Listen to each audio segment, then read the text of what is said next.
Good morning, students. Today we will start a new chapter, gravitation. In the previous chapter, we study about the force, and we know that a force is necessary to move a body.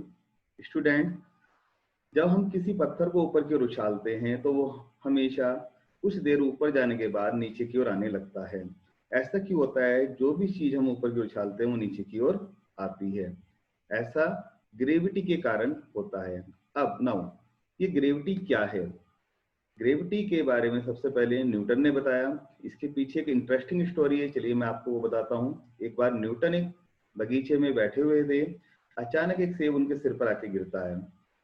जैसे ही सेब Newton के सिर पे गिरा, Newton को सोचने के लिए मजबूर किया कि ऐसा क्यों होता है कि हमेशा सभी ऑब्जेक्ट अर्थ की ओर गिरते हैं। देन न्यूटन ने इस कंसेप्ट पे वर्क किया और उन्होंने एक फिनोमेना फाइंड आउट किया, that is known as the gravity.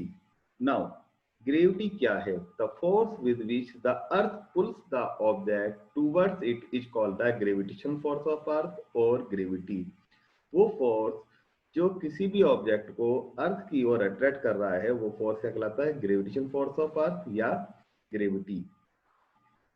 क्या ये फोर्स हमेशा अर्थ और ऑब्जेक्ट के बीच में काम करता है? No. Gravity is also called the gravitation is the force that exist among all material object in the universe.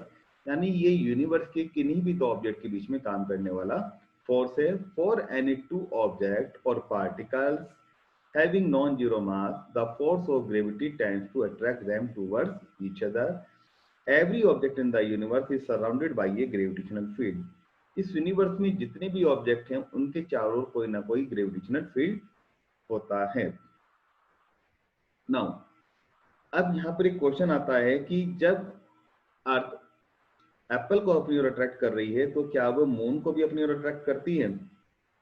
Then answer है हमारे पास यस। और इस फिनोमेना को समझने के लिए हम एक्टिविटी का सहारा लेते हैं।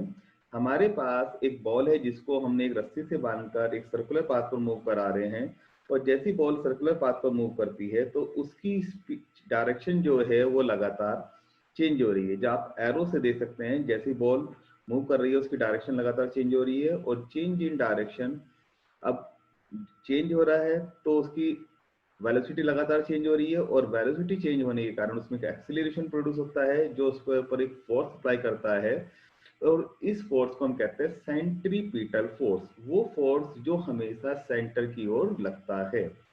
यानी जो भी कोई ऑब्जेक्ट एक सर्कुलर पाथ पर मूव करता है उस पर एक फोर्स काम करता है जिसे हम सेंट्रीपिटल फोर्स कहते हैं।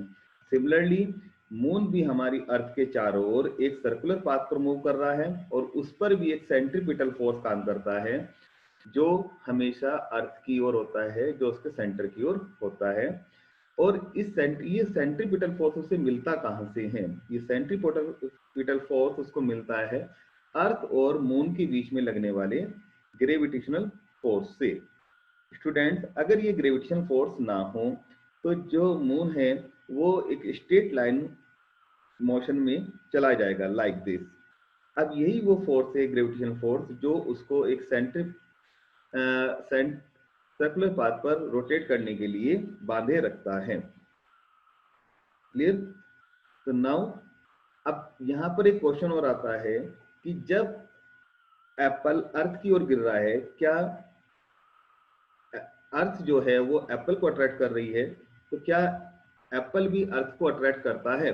तो हमारे पास आंसर होता है yes. But we know that F is equal to M A, और इस फार्मूले से हम कह सकते हैं acceleration and mass are the inversely related. That is, अगर मास बहुत कम है तो एक्सीलरेशन बहुत ज्यादा होगा, और अगर मास ज्यादा हो जाता है तो एक्सीलरेशन हमारा कम हो जाएगा। फॉर एग्जाम्पल, जब हम एक ग्रोसरी स्टोर में जाते हैं तो हमारे पास शुरू में एक एम्प्टी कार्ट है, और जब उसको हम थोड़ा सा फोर्स लगाते हैं, क्योंकि उसका मास कम है तो उसके अंदर ज्यादा एक्सीलरेशन प्रोड्यूस होता है। बट फाइनली जब हम अपनी शॉपिंग कंप्लीट कर चुके होते हैं तो हमारी कार्ट फुल है, उसका मास ज्यादा है, तो हम जब फोर्स लगाते हैं तो उसमें थोड़ा सा एक्सीलरेशन प्रोड्यूस होता है। यानी मास और एक्सीलरेशन दोनों कैसे हैं? इनवर्सली रिलेटेड है। तो सिमिलरली एप्पल भी अर्थ को अट्रैक्ट करता है, लेकिन चूंकि अर्थ का मास बहुत ज्यादा है तो अर्थ का जो एक्सेलरेशन है वो बहुत ही कम होता है, इसलिए हम उसको नहीं देख पाते हैं। नाउ अब ये यूनिवर्सल लॉ ऑफ ग्रेविटेशन क्या है, तो इसको हम एक्सप्लेन कर सकते हैं कि हमारे what do you mean by the law of universal gravitation?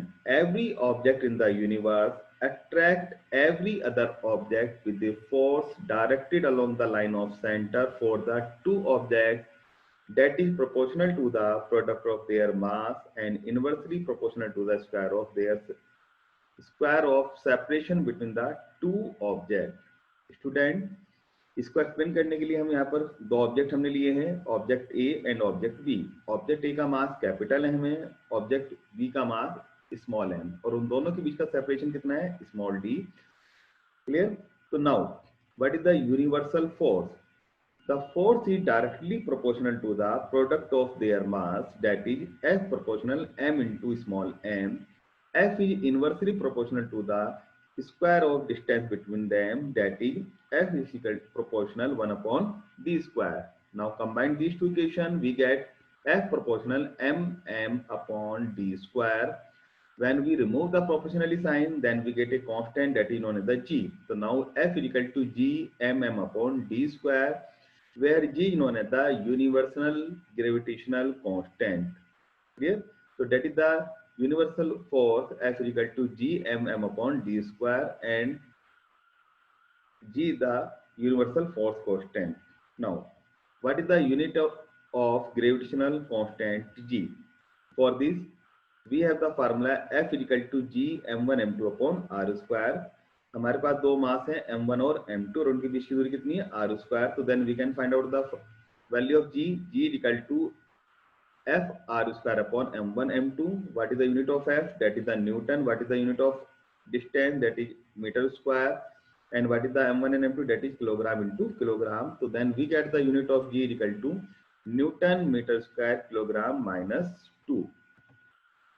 The value of gravitational constant is universally same in the all place of the universe. That is 6.73 into 10 to the power minus 11 Newton meter square kilogram square. It is given by the Henry Cavendish. Now, what is the importance of universal law of gravitational? Students, ये हमारा law जो है वो काफी importance रखता है।